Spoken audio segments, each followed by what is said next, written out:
Hello friends, welcome back to my channel जिसका नाम है ऑनेस्ट बाय समीर। तो फ्रेंड्स आज हम बात करने वाले हैं एसी को लेकर। जी हाँ, मैं आपको बता दूं फ्रेंड्स, बहुत से लोगों के यहाँ पर एसी होता है लेकिन उसको चलाने का सही तरीका उन लोगों को पता नहीं रहता, जिसकी वजह से उनको एक समस्या का सामना करना पड़ता है, वो है एसी का बिल। जी हाँ, तो फ्रेंड्स सवाल ये है कि एसी का जो बिल है वो कैसे कम किया जाए। जी हाँ, किस तरह से एसी को चलाया जाए कि एसी का बिल जो है कम आए। तो फ्रेंड्स चलिए वीडियो करते हैं शुरू। मैं आपको कई सारे पॉइंट्स बताने वाला हूँ जिसमें कि आप जान पाएंगे कि अगर हम इस तरीके से एसी को चलाते हैं तो एसी का बिल जो है कम आएगा। तो सबसे पहला पॉइंट होता है फिल्टर को साफ रखना। जी हाँ, आपके एसी में इंडोर यूनिट पे फिल्टर होते हैं, उनको हर 15 दिन में आप साफ रखिए, जिससे कि उसके ऊपर डस्ट जमेगी नहीं और आपका जो एसी की हवा है, जो एयर थ्रो है, बहुत ही क्लीन आएगी और बहुत ही जल्दी आपका रूम ठंडा होगा। और जब ठंडा जल्दी होगा तो आपका जो कंप्रेसर लगा हुआ है एसी का, वो सही टाइमिंग पे ऑफ होगा और सही टाइमिंग पे ऑन होगा। तो फ्रेंड जब भी एसी आप चलाते हो तो कंप्रेसर का ऑफ होना ही वो बिजली की बचत होती है।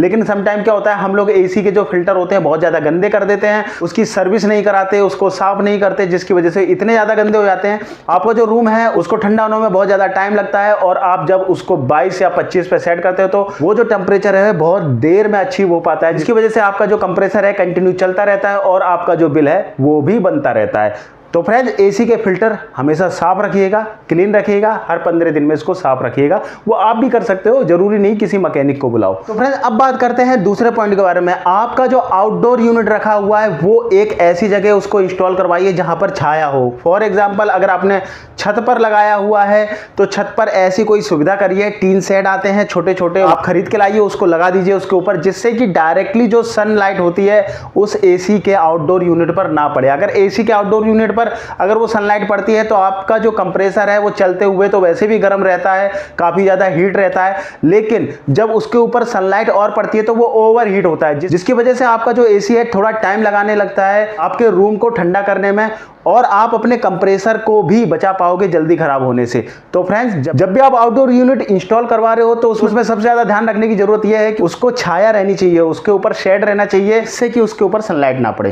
फ्रेंड्स अब बात करते हैं तीसरे पॉइंट के बारे में। जी हाँ, जिसका नाम है स्लीप मोड। आपने एसी के रिमोट में देखा होगा कि एक स्लीप मोड नाम का एक फंक्शन होता है। अगर आप उसका यूज करते हैं तो आपका एसी का बिल बहुत ज्यादा ही कम आने वाला है। रीजन यह है, जब भी आप स्लीप मोड यूज करते हो तो उसका सबसे अच्छा फायदा यह रहता है, मान के चलिए फ्रेंड्स आपने 22 टेम्परेचर सेट किया एसी को और आप सो गए, उसके बाद क्या होगा कि हर 2 घंटे में उसका जो टेम्परेचर है वो इंक्रीज होता जाएगा। तो 2 घंटे बाद वो हो जाएगा 23, फिर 2 घंटे बाद वो हो जाएगा 25, फिर 2 घंटे बाद हो जाएगा वो 27। तो ऐसे करके 6 से 7 घंटे में जो है वो टेम्परेचर आपका 27-28 तक पहुंचेगा। उससे सबसे बड़ा फायदा ये रहेगा कि आपकी नींद भी नहीं टूटेगी ज्यादा ठंड के कारण, क्योंकि आपको भी पता है जब आप एसी ऑन करते हैं रात में उस वक्त टेम्परेचर बाहर का अलग होता है, उस समय ज्यादा गर्मी लग रही होती है, जैसे जैसे सुबह होती जाती है उस समय टेम्परेचर क्या है डाउन होता जाता है, जिसकी वजह से क्या होता है आपका जो रूम है ना बहुत ज्यादा ठंडा हो जाएगा और आपको ठंड लगने लगेगी 22 डिग्री पर। तो इसलिए फ्रेंड्स क्या होता है, स्लीप मोड यूज करते हो तो जब आप एसी चला के बंद कर देते हो तो वो धीरे धीरे क्या होता है स्लीप मोड काम करता है और हर 2 घंटे में टेम्परेचर इंक्रीज होता रहता है। इससे फायदा ये रहता है कि आपकी नींद भी नहीं टूटती और आपका जो बिजली का बिल है ना वो कम होता जाता है। अगर आप एक ही टेम्परेचर पे चलाओगे, 20-22 पे पूरी रात चलाओगे तो फ्रेंड्स आपका बिजली का बिल ज्यादा आएगा ही आएगा। चलिए फ्रेंड्स बात करते हैं चौथे पॉइंट के बारे में। एसी चलाते वक्त अगर आपको बिल कम रखना है तो ये वाला पॉइंट आपको जानना बहुत ज्यादा जरूरी है। फ्रेंड्स बहुत से लोगों को आपने देखा होगा एसी को 18 पॉइंट पे यूज करेंगे, एसी को 20 डिग्री पे यूज करेंगे, कोई 22 पे यूज करता है। वो बहुत ज्यादा गलत होता है, इतने पर कभी भी यूज नहीं करना चाहिए एसी। बहुत से लोग 18 पर लगाकर सोते हैं। मैं ये कहता हूं कि भाई 18 पर क्यों लगा रहे हो? एसी किस लिए होता है? एसी होता है एक बॉडी को रिलैक्स करने के लिए, ऐसा टेम्परेचर सेट कर दे जिससे कि आपकी बॉडी को भी दिक्कत ना हो और ना एसी को दिक्कत हो। लेकिन आप क्या करते हो, 18 पर लगा दिया, 20 पर लगा दिया, तो माइनस पॉइंट ये रहता है कि आप सो रहे होते हो और आपको चद्दर ओढ़ने की जरूरत पड़ जाती है। फ्रेंड्स एसी इसलिए नहीं होता कि आप चद्दर को ओढ़े, रजाई को ओढ़े। फ्रेंड्स एसी सिर्फ इसलिए होता है कि जो गर्मी पड़ रही है उससे थोड़ा सा रिलीफ मिल सके और वो रिलीफ आपको 25 से 27 डिग्री के बीच में मिल जाएगा। फ्रेंड्स उसमें चद्दर ओढ़ने की जरूरत नहीं पड़ेगी और आप आराम से सो पाओगे।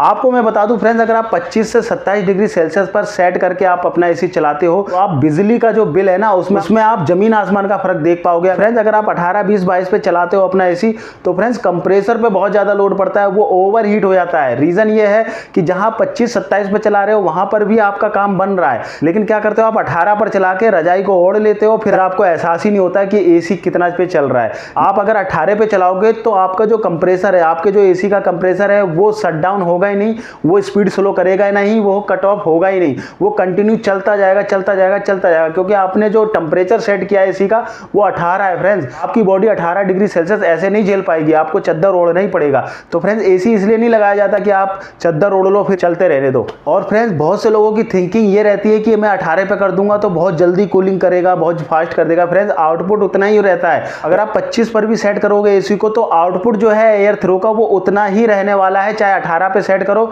चाहे 25 पे सेट करो। लेकिन प्रॉब्लम यहां आती है कि जब आपने 18 पर सेट किया है टेम्परेचर, तो कंप्रेसर जो है कंटिन्यू चले जा रहा है चले जा रहा है चले जा रहा है, वो कट ऑफ नहीं हो रहा।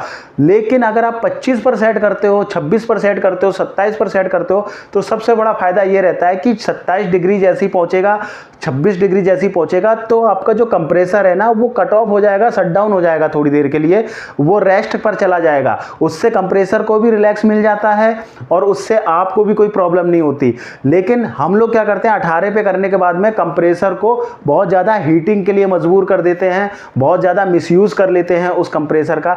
इसके कारण ही आपने देखा होगा बहुत सी जगह एसी बर्न हो जाते हैं, आग लग जाती है, वो ओवर हीटिंग के कारण होता है फ्रेंड्स। तो इसलिए ध्यान रखिएगा, कभी भी आप अगर ये एसी यूज़ कर रहे हो तो उसको 25 से 27 डिग्री के बीच में यूज़ करिए।